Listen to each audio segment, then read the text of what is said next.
अच्छा बताता है, कोई नहीं बताता।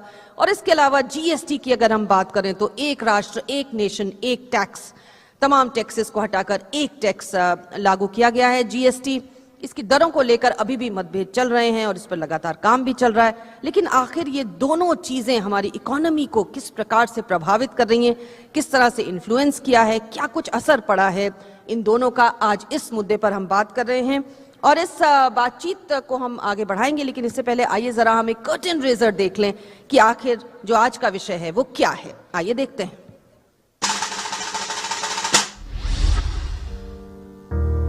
Session on Indian economy, post-demonetization and GST. The present government introduced two major economic disruptions: the introduction of Goods and Service Tax (GST) and demonetization. While it helped in raising the tax compliance, the other resultant outcomes have not been realized as planned, and the government is set to miss its fiscal deficit target for 2018-19. The centre's indirect tax collections grew by only 1.8% over the last year's collection during the period of April to September 2018, much slower than the 5.6% growth seen in year 2017-18 full year. On the other hand, direct tax collections impacted by demonetization have been robust, but not staggering enough to justify such a large-scale disruption. How is it impacting the wider base of Indian citizens, individuals and firms? Have these disruptive changes led to substantial and sustainable rise in tax compliance? How has this impacted specific sectors, overall economy and growth? Let's find out in the amusing session of BCS.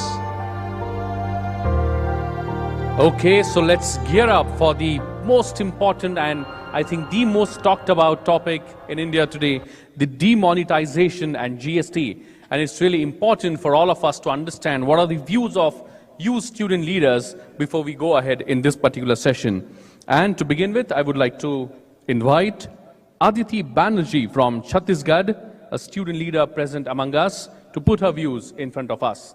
Please put your hands together and welcome with a round of applause Aditi Banerjee from Chhattisgarh. My warm greetings to all the dignitary members and the student leaders present over here. Taka karta, taka harta, taka moshka vidhayaka, taka sarvatra pujate, pin taka, tak takayate. And the whole nation was in this tak takayate bafflement after GST and demonetization. While everyone expecting that Indian economy is going to wreck from these two shocks, we survived and from then on we are strengthening. I urge the audience to understand that these two events are not isolated events, but rather the part of a long-drawn strategy. For example, the universal banking brought 92% of the population under the banking net.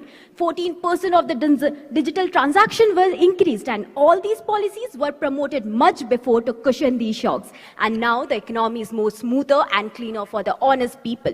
Even the JNU professor quoted that by 2012, the black economy was 60% of the Indian economy. There were only 4.5 lakh taxpayers and the business transaction cost was 14%.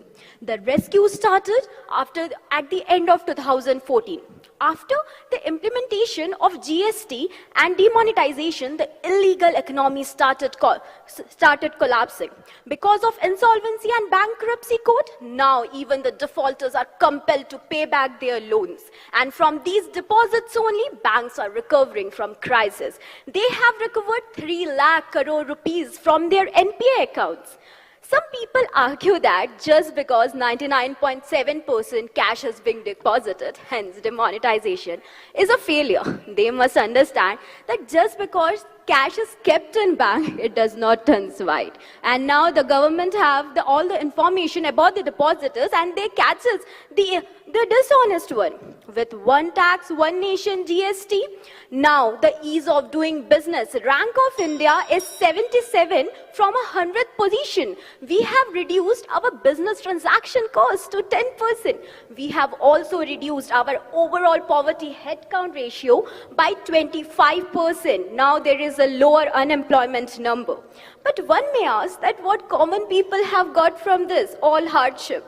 To that, there is a report from IMI which suggests that due to GST, there is an average saving of 7% by every family. And because of all these strong steps only, India is today among the top 10 fastest growing economy.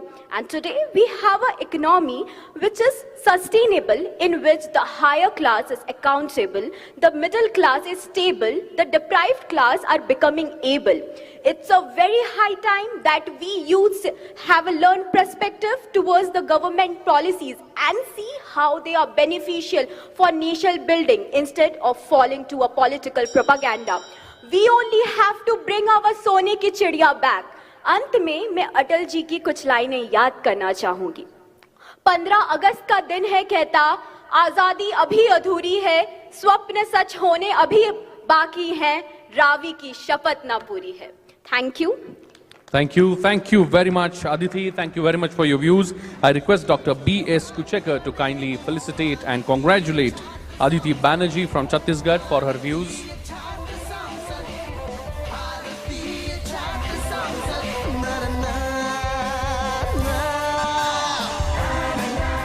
A very important moment. Thank you very much for your views. A big round of applause for Aditi. Congratulations, Aditi. Thank you very much for your views. And with this, I would now like to request Rajvardhini Pawar from Maharashtra to put her views in front of us.